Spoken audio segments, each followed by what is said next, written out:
Jerry. Good morning, Arvind. How are you? Good morning. So good to see you. Hello, Fred. Oh, I see. Hello. Rana. I see Matt. Jerry.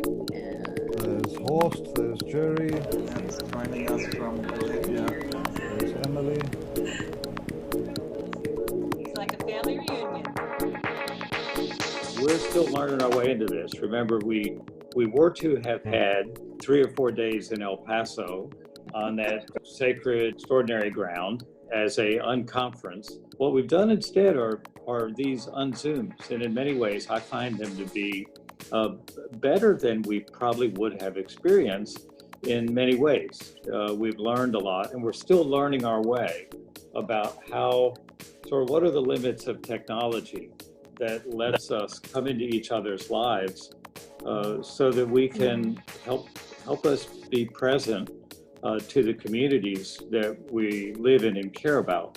Dr. Sunny Anand, an LCLI fellow, and of course the general theme was from inequity to equity, and that will continue today with a conversation that Jim would have with Horst. In 1959, when Dr. Martin Luther King Jr. and Coretta King arrived in India for the first time, the land of Gandhi, and at the airport, Dr. King was asked, how is it to be in the land of Gandhi? And King said that to other countries, I go as a tourist.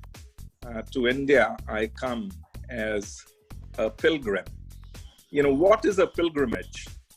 I've been to a pilgrimage to Montgomery, Alabama, to the Rosa Parks Museum, standing at the exact same spot where Rosa Parks was booked, because she chose to, again, sit in a certain place on a bus, and chose to much rather go to prison than to move backward. Jim knows this, that the first few times I went to South Africa in the early 90s, I had to go to Pietermaritzburg train station, because in June of 1893, that's the train station where Mohandas Karamchand Gandhi, a 23-year-old lawyer, was thrown off a moving train with all his luggage, because he had a first-class ticket, and it was, the brown skin and his perception of being a coolie, which led to that great injustice. Of course, now there's a little museum in the waiting room of where Gandhi sat on a wet and windy night, shivering, and of course has called it one of his sort of most transformational moments. Given we have Horst today in conversation, and again, Jim knows about this, I've been to Robben Island, taking the ferry from the waterfront in Cape Town. And it just so happened to be that the first time I was on that ferry, I was sitting next to Ahmed Kathrada, one of the close associates of Madiba, Nelson Mandela, part of the Rivonia Nine. And I remember arriving by this ferry at Robben Island to then sit on a bus.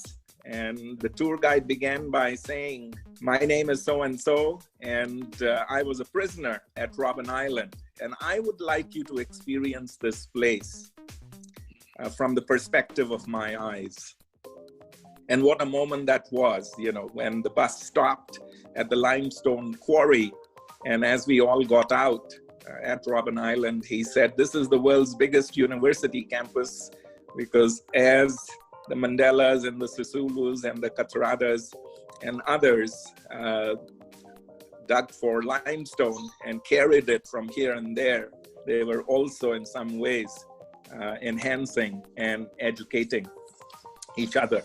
So these are sites, the sites of pilgrimage were based on color, creed, and I would even use the word crass ideologies.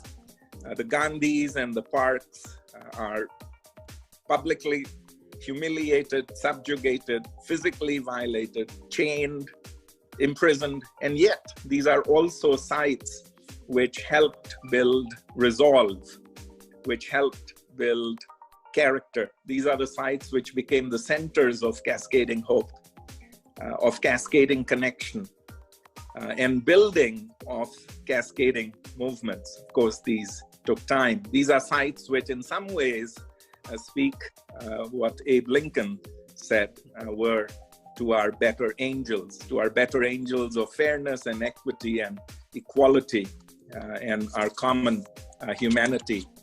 It's interesting, in 2000, when Mandela arrived in New Delhi, 49 years after King's pilgrimage and 103 years after Peter Maritzburg, to receive the Gandhi Peace Prize, he acknowledged the significance of Peter Maritzburg. He said, in 1893, you gave us a lawyer by the name of Mohandas Karamchand Gandhi. And 21 years later, when that was the length of Gandhi's tenure in South Africa, we gave you back a Mahatma. From a 23-year-old lawyer to a 44-year-old Mahatma, who then, of course, went back to India and did things. A few years ago, when I was in Prague, I of course had to visit the Václav Havel Library, the last president of Czechoslovakia and the first president of the Czech Republic, and the one who initiated the Velvet Revolution. And when I walked away from the Václav Havel Library, again, a place of pilgrimage for me, I took with me, based on Havel's writing, was that it's humiliation and subjugation in some ways that builds humility. It is something that builds character. And ultimately, I think the question for all of us is not, why were we not Gandhi, or why were we not Mandela, or why were we not Havel? I think the question for us is, why were we not we? Why was I not Arvind? And I think that is the quest that brings us together.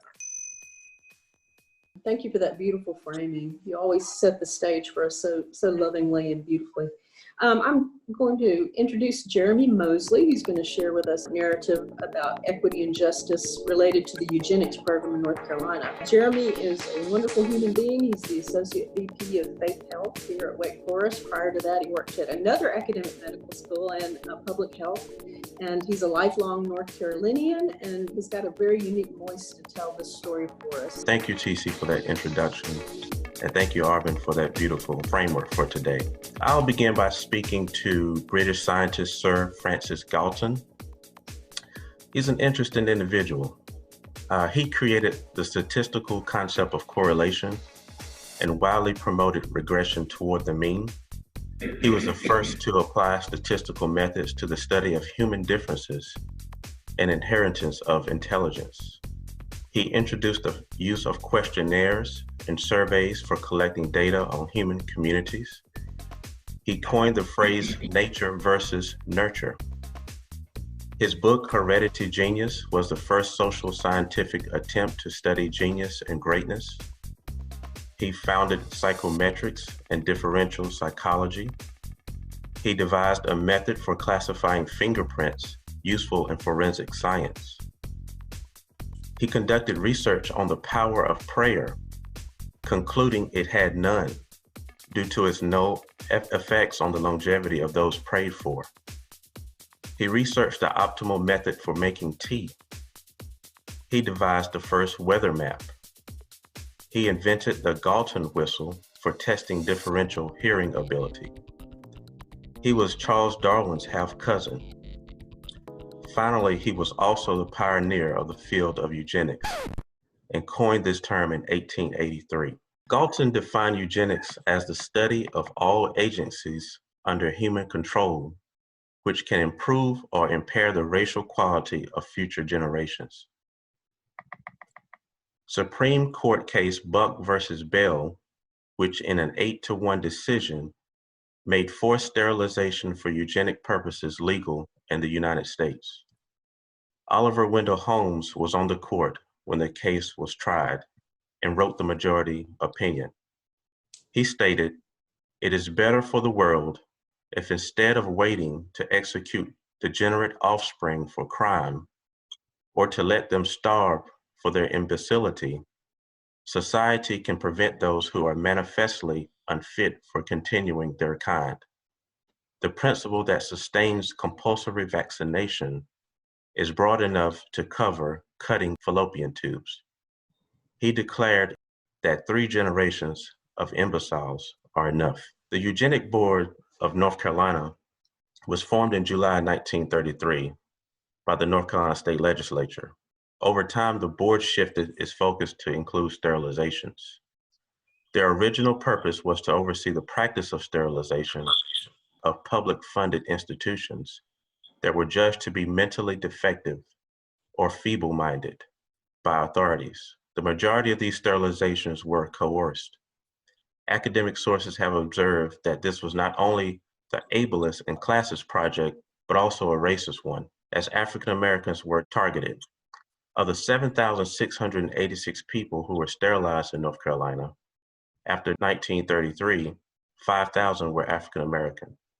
In contrast to other eugenics programs across the United States, the North Carolina Board enabled county departments of public welfare to petition for the sterilization of their clients. The board remained in operation until 1977. William Lewis Poteet, former president of Wake Forest College, was an early and vocal supporter of the eugenics movement. He embraced it long before others and stood by it long after many others backed off. Even the Winston-Salem Journal, which would be a significant force in illuminating North Carolina's past eugenics abuses in the modern era, was not immune. In 1948, the newspaper published an editorial entitled "The Case for Sterilization, Quantity versus Quality," that went into the great detail of extolling the virtues of breeding for the general public good. However, the journal came in full circle in 2002 when a series against their will exposed North Carolina's forced sterilization program. The journal's revelatory investigation was a catalyst for an 11-year campaign to financially compensate victims. The 5-step plan lay dormant until 2008, when the committee was actually appointed, but the funding was not set up until after State Representative Larry Womble co-chaired this committee in 2010. No money was awarded until after 2016. To date, around 220 persons received roughly $45,000 by 2019. In 2019, House Bill 534 was also passed to allow those whose sterilization was ordered at county versus state level to file for compensation as well. It's hard to quite know what to say after all of that, except to reflect on that. Thank you, Jeremy. Thank you for this opportunity. Although, in fact, it fits very well with what, Jeremy, you have just shared. Now going to move to the interview with Horst. And as a national student leader in South Africa, he already engaged in actions that signal his long commitment to justice. He, contrary to state policy, had a black speaker address students at the white university campus he attended. He distributed critical articles to black campuses that weren't supposed to go there. And he helped lead a march to John Foster Square police station, where many people were detained and some were killed, where Winnie Mandela and 20 others were being held without charge or trial. And for that, he was arrested and he was found guilty under what was called the Riotous Assemblies Act. After his studies, Horst began to work for the Christian Institute of Southern Africa under the Reverend Beyers Naudé, a dissident white Afrikaner who had upset both his church and the government for, so to speak, betraying his people in going into resistance. Here he also met and had regular contact with Steve Biko, the founder of the Black Consciousness Movement, and later, when Winnie Mandela was imprisoned for 6 months for banning her breaking order, she and Nelson appointed Horst as the legal guardian of their 2 daughters. In 1974, Horst was arrested again, this time under the notorious Section 6 of the Terrorism Act, and he spent 73 days in solitary confinement without charge before being released. Then he was tipped off that he was to be rearrested, so he fled into exile, flown to Botswana undetected in a light aircraft piloted by his Christian Institute colleague, the Reverend Cedric Mason.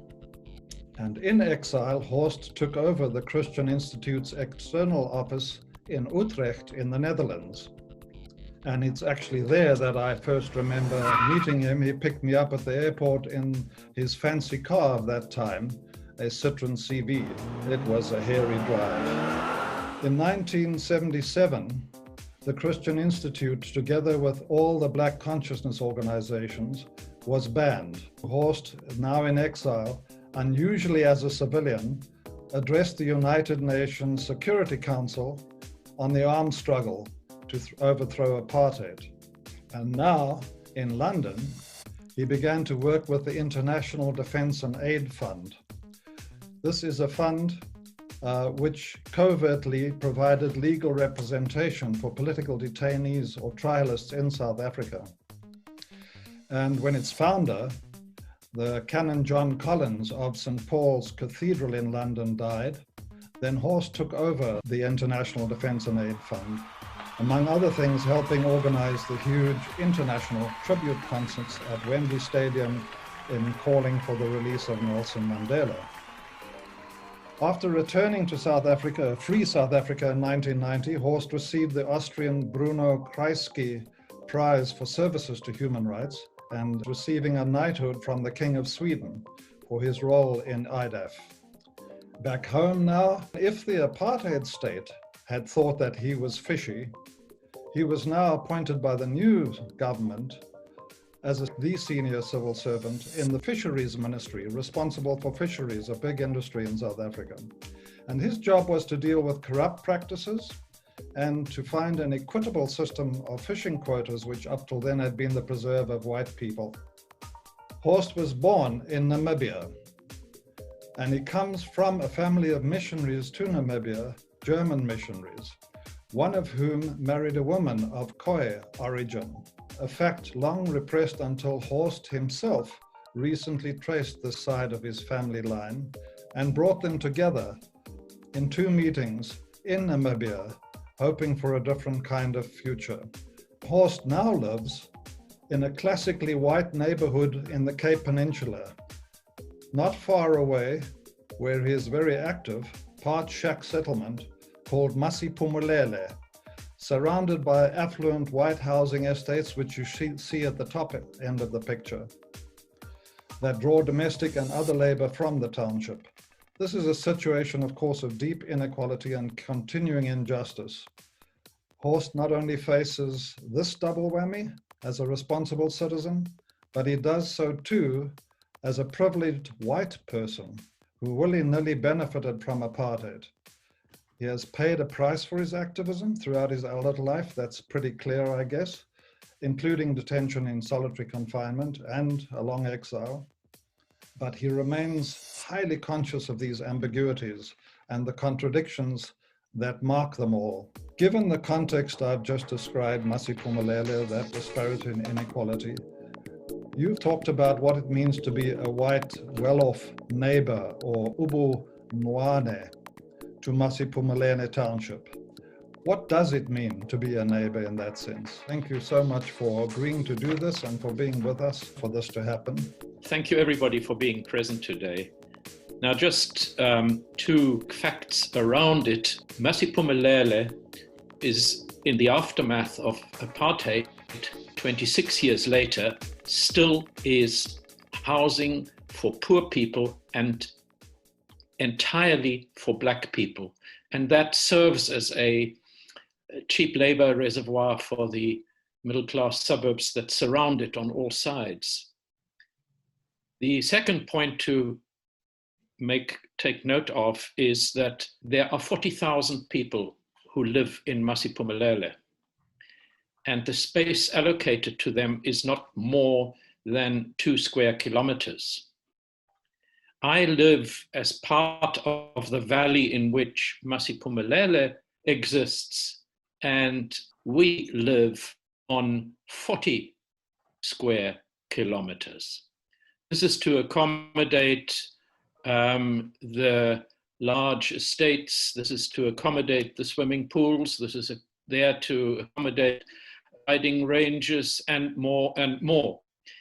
I could not conceive of a situation where I am fighting apartheid and then end up ignoring apartheid just because 1994 came and we had democratic elections, because I maintain that Masiphumelele remains in a state that is determined by wealth, white wealth, substantially, overridingly, and by the acceptance by an old order and a new order that if this is the way it is, let it be. And I cannot accept that circumstance. So I chose the word ubumelwane, which is an isiXhosa word. Simply translated, it means neighbor or neighborhood. But in isiXhosa, it means much more. It means a neighborhood. If you are a neighbor, you are a caring person. You are exercise concern for those who are in your neighborhood. And so my task is to see how best I can ensure that there is an act of solidarity, an act of support for what changes the basic issues that underlie this ghetto or this area that is ghetto-like, which is partly fenced in by social dimensions, by highways which are designed in such a way that the people there are congested into an area. My argument with the city council, controlled by the opposition to the ruling party, the ANC, they are controlled by the Democratic Alliance, have done no better in regard to resolving the apartheid geography of our area. And even under COVID, land has not been made available, and people therefore cannot exercise social distancing in any fashion or form because they live in the most dismal, appalling shacks. The people in that area are going to be the subject of poverty and hunger, as they are already, for a period that will go much, much further than the COVID, even if COVID is the dominant factor with us for the next 18 months or 2 years. The South African economy has a very, very slim chance of coming out better economically after this. I have a fear we have missed a boat because partly our government has not taken education seriously for the past 26 years, and I could go on and on about other factors. But I hope that paints the picture. I think that's a pretty clear picture, and it may be specific in some ways to South Africa, but obviously by no means restricted to South Africa. I include rich countries in that non-exceptionalism as well. You've also said that there's a huge amount of pouring of charity, of philanthropy, if you like, or whatever you want to call it, under COVID-19 that has come from those who are better off, mainly white, but not only, but mainly. You've also indicated, to me at least in private, that you don't think this is adequate at all. Can you talk a bit about that? We need to not do that by doing more good acts for them. It does not mean extending my hand again and again and again and saying, here's more bread. That may be absolutely necessary when COVID bites at its hardest. I understand that. I'm not questioning that, but I am saying something else. It turns out that the system has not changed for the majority of the people. Change in this country can only come about if we accept and understand that in one part, the super rich, the part that makes us so unequal, shed, give, depart with something, leave something. To me, the people who have to exercise their ubumelwane in this area, together with the people from Masiphumelele need to go to the authorities and say, why is it that the wealth gap in South Africa is the harshest, the widest in the world, and Masiphumelele being a concrete example of that?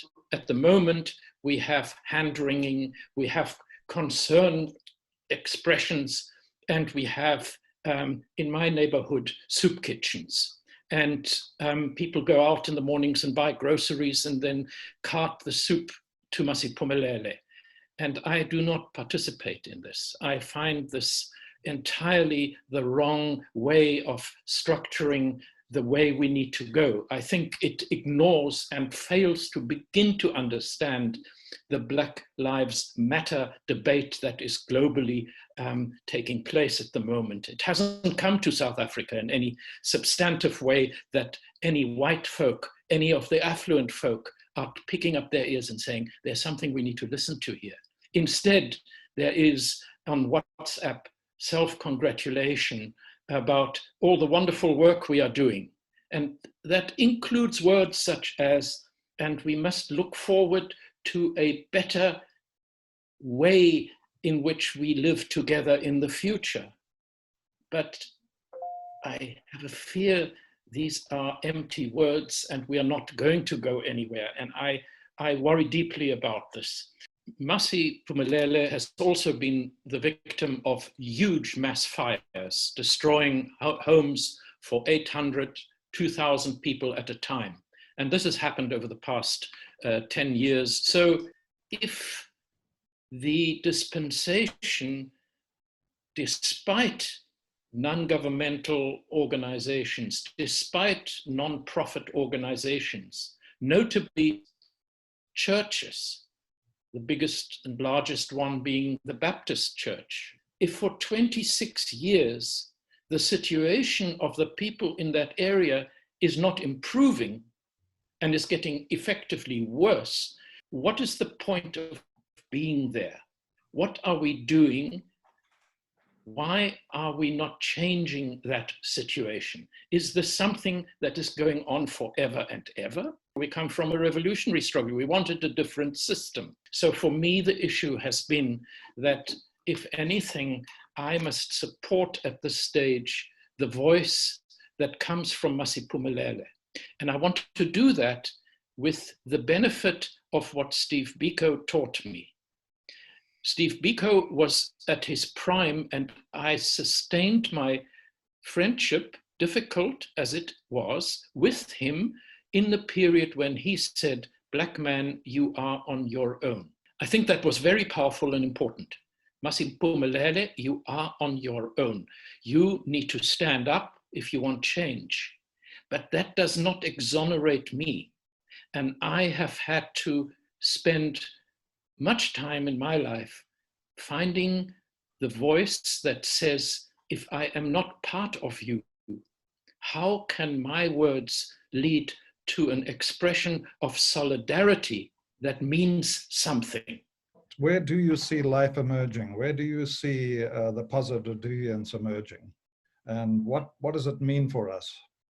For me, the expression of solidarity means that the Ubu Melwana, the people around here, small as we are, few as we are, we need to stand up and go to the sub-council municipal meetings and say, we also don't want this geographic dispensation, this land allocation, this discriminatory way in which you are conducting the affairs in that area. So empowerment to attain a voice in my area must be, to me, the most valuable way in which I can engage to have a voice. You're talking about yourself as a neighbor. You've also been head of many significant institutions, as are many people on this call, in some significant influential role in an institution. Do you have anything to say to that beyond just being a neighbor? The very reason I'm participating is because I am not there to deal with the systems, but with the people who are in it, and that is you. Could say to you that there was a part of my life where I said, I actually don't care for the United States. That for me is a wasted engagement. I'm wrong when I say that. But there is a big difference. And I want to throw that out as a challenge. And that is, for us, the concept of systemic change looms far larger than I see the words that are used by my American counterparts. You can, maybe rightly or wrongly, it's not for me to judge, affect change within a system where you say, if the inequities of this or that are improved, then a better dispensation will happen. I cannot take any institution here at the moment without talking to something that is likely to affect something far more radical. And that is likely to come about only by massive social upheaval, organization, and challenge. And I want you to appreciate that fundamental difference, because that is how I perceive it and how I see the American situation. Incidentally, my rude remark about America is that, and please don't see yourselves as insular only, because it is your foreign policy that causes the rest of us in the world to be largely being saddled with inequitable systems. It is American business in South Africa, it's the arms industry, it is foreign policy in all its ways. Thank you, Horst. Evans, are you there? Before you begin, I want people to know that you are from Zambia, but served at the University of Cape Town and live there in many capacities, professor of employment law and social security, and that you're currently chairperson of the International Labour Organization Committee on the Freedom of Association. It's very difficult to follow a remarkable legend, because that's what Horst is, and sang as he is. I first came to know of Horst when he was, as you mentioned, he was in the fishy business. He was sort of persuaded to preside over that process of trying to empower people across the board, and ended up, and this is the irony, ended up being a victim of the very corruption that he had been charged to try and clean up. And in fact, at that time, I was teaching equity classes, affirmative action, sort of popularly known, comparing systems, the US, South Africa, and India, and Canada, and so forth. And his approach caused quite a bit of interesting debate in the class. That's when I came to know of him. I did not meet him until last year, Jim, at your and Renata's place. And the thing about Horst's approach, my sense is that it underlines the power of individual agency in pursuit of leading causes of life. I slightly disagree with him that you can't, as an individual, if that is what I heard him to imply, make a difference. Because you see, the struggle in South Africa, if you go back, it was sort of engendered not only by individuals like him who sacrificed and made a stand, but also by internal forces. I'm thinking here of the Black Sash movement, which was a movement of well-to-do middle-class white women who took a stand in terms of ensuring that Black people were empowered in some way, and as a voice that they gave to those who were excluded and disadvantaged.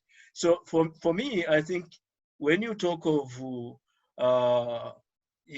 agency in terms of pursuing and advancing leading causes of life kind of creed, I think the individual actions that people like Horst do, which is continue to be unsung, is very, very kind of powerful. It may not be heard up front, but as part of the new way to change the dynamics of what South Africa has become to try and reclaim at least the initial kind of, some of the initial promises and sort of ideals, individual agency is important. It's because, as some of you know, South Africa, for instance, if I take it in my field, that is the field of the workplace and employment, the field of the constitutional of the constitution of the country, it is one of the best advanced sort of constitutional democracies we have. The genius of South Africa was to borrow very meaningfully from Germany, the US, and other constitutional states, and put in place a sort of a kind of constitution that does not only affirm individual liberties, but also looked at the kind of issues that Host has dealt with, how to be a good neighbor, how to sort of to utilize social protection for the disadvantaged and so forth. The problem is, and this is a problem with the International Labour Organization's kind of social justice agenda, is that you have these standards that, that are well-meaning, they are real, they are embodied in law, but the implementation is different, is difficult. Difficult for many reasons, not least because the state doesn't have that capacity, and the willingness, the political will to try and bring them into being. And it is the individual agencies that I think Host best personifies that makes a difference in terms of carrying the banner that leading causes of life can be sort of be pursued regardless of what the circumstances are, regardless of the constraints, which, as the Host pointed out, I mean, if you look at these disparities and inequalities, they are huge. So that's my sense of it.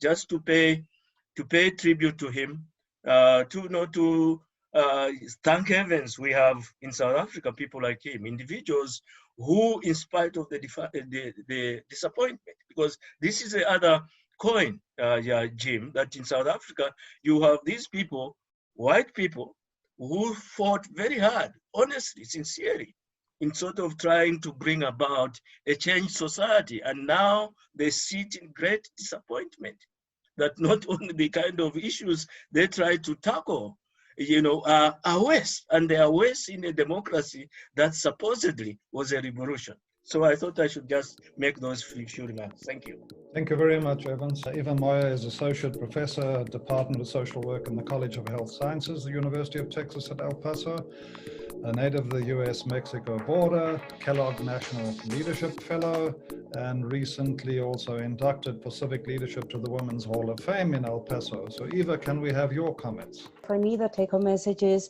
how do we look at places that may be structurally unequal in its approach and its access to good and opportunity, but how do we build bridges to connect? And I think that that's what I'm hearing you say, that you have spent your life and continue to do so in building those bridges and relationships to solidify it and lift the unconscious, the consciousness of the community. How do we heal some of that history so that we can truly be the neighboring brother and sister that we need to be to each other? So that's sort of like the first key message. Then the second is a big question, which is, how do you engage communities that have been traditionally oppressed? And you do that with great humility, in a way that it's that you bring about dignity, but in a way that you also find resistance, because unless there is resistance, it's very difficult to wake up from the oppression. So how does one wake up in such a way that you take ownership of that process and you use that agency that has been stated so that you can begin to turn history around? I am reminded of a powerful poem by Lao Tzu. It's about going to the people. You live with them, you learn from them, you love them, you start with what they know, you build with what they have, and at the best leaders, when the work is done, the task is accomplished, the people say we did it ourselves. So the question is sort of like, how do we make sure that communities do for themselves what they're capable of doing, so that the consciousness, the voices are raised in such a way that they carry the agency and that they search to find that equality and that access that is so very much needed, especially at a time where people have been subject to so much poverty, and this poverty has been norm as the sort of like the ongoing reality of what they live. So the key here for me is how do we become really those agents of positive change? How do we do that in such a way that we either inspire and work with communities so that, again, communities can do for themselves? COVID has really sort of like unmasked what is so obvious and real, which is already the intersectionality of inequalities, of poverty, of how groups of people are already at the greatest advantages. But how do we use this time to stand up, to organize, to advocate, and to reclaim hope, and really influence the way that resources are being allocated? How do we do that? In a way that it's fair, that is efficient. How do we use the data that we have?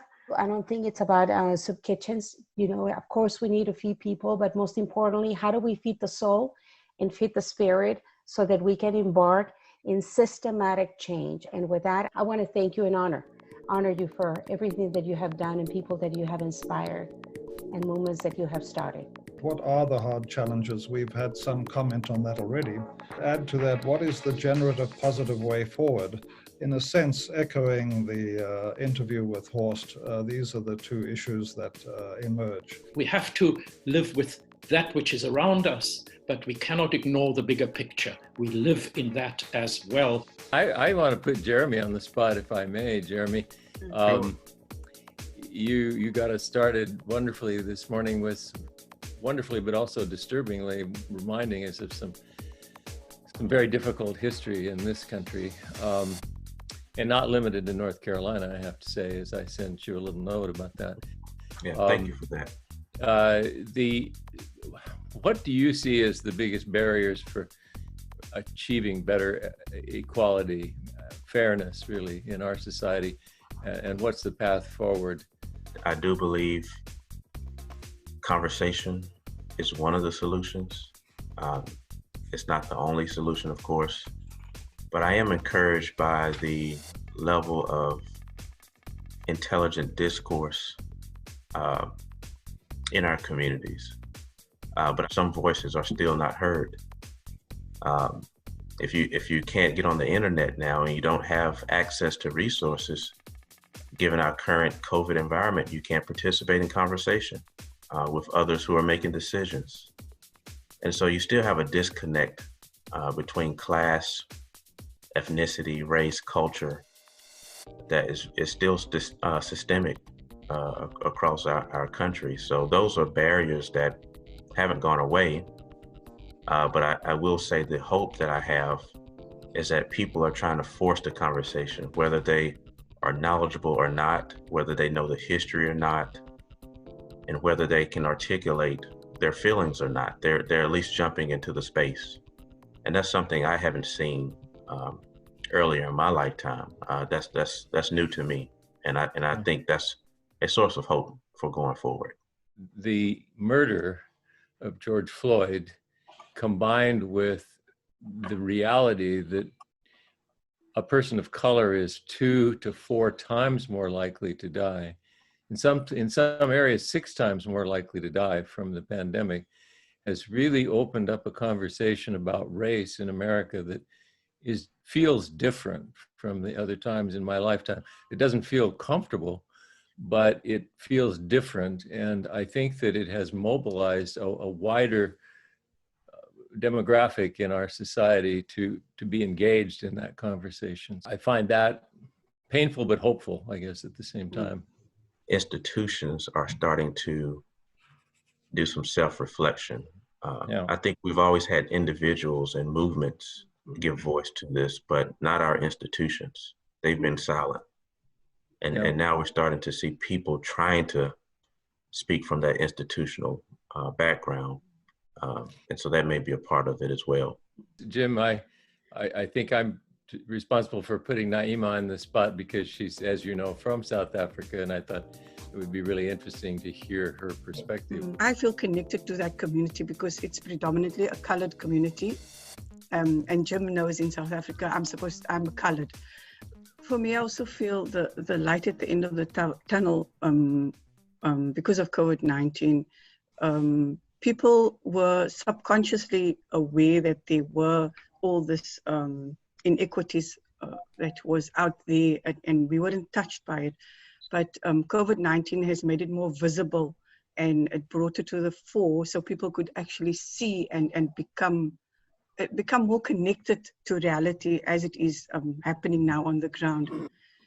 I at the same time want to say, like working, Jim knows I work in a community in Irajaville where there's lots of poverty, and for us working there, the first thing when we have meetings, we use Google Meet with the team. And for them, what was most important for them now was having food on the table, getting food. So we changed our way of engagement to mobilize different organizations for food parcels and getting supporting their own soup kitchens. And they themselves mobilized, not just us coming from the outside giving and handouts. So we worked with them so that they could mobilize themselves to get food, like soup ingredients from different organizations and even government structures. So we used a local network that we developed with them. Jim, you know, from the Scratch Maps project, from the asset mapping, we developed a network of care, and that network is itself seemed to be blossoming within the communities. And with COVID-19 comes a lot of psychological challenges that emerged in schools. And so we have this WhatsApp group, and then we send links to the people in the community, and then they would send links. For me, being connected to that community and building bridges with the neighboring Nomzamo, because they also part of our network, which is supposed to be an African community. And so we've been networking together. These two communities are now working together where there's actual boundaries in terms of major roads that separate the communities. They've actually crossed those roads now because of COVID and the networking, which is a light for me. I see there's hope, and there is something happening, something positive. What I'm hearing from Naima is what I've also been reading from a lot of people in many parts of the world. Astonishingly wide range of people who are finding new ways of putting together what they haven't been able to put together for a long time, or pushing institutions in directions they have not wanted to go for a long time. There is hope within this whole thing that people do take ownership, and they do try to do something and make a difference on their own, and not just us coming in from the outside and doing something. And I think the critical issue is, and that for me is actually what's most critical about people in this Leading Cause of Life Fellowship or the Positive Deviance side is, so how do we make this something that's sustainable and not just temporary while COVID is threatening us? How does it become systemic? How does it become structural and not just temporary kind of, oh, that was a good time, pity we aren't there anymore? I think one of the answers to that was just given by Naima, and that is that the crises that we're facing are creating, of necessity, new alliances, some of which may be quite vigorous and will have staying power. At least that one can hope for that. I am seeing new alliances form. And a part of that too is the painful recognition that leadership actually matters a lot. And that the twin crises in this country of race and health, racial and health disparities, has really uncovered all too dramatically, I think, the inadequacy of a style of leadership that is insensitive. I found it quite moving to listen to Horst, but I know quite well that we could interview every single one on the screen now and find a similar pathway that we're still struggling with, still finding our way, and in these calls, still finding joyful partners along the way. you know, it actually is not a delusion to imagine that we could be deviant, we could follow life, and we could find our way to live a life of integrity, to be integral in this work. So I just want to thank those of you who have sort of ridden this Zoomy technology. Jim, thank you for the extraordinary and I know very detailed preparations you did to make this quite intimate process happen. You're a good leader. You listen to the people. I wish we had more leaders like that. Thank you all. Bye. Yes. Bye, everybody. Thank you. Stay well. Thank you. Bye. Thank you, Chris. Sweet potato shoots. Bring your sweet potato shoots. Sweet potato shoots. Bring your sweet potato shoots. Sweet potato shoots. Bring your sweet potato shoots. I'm learning such a lot here from everyone.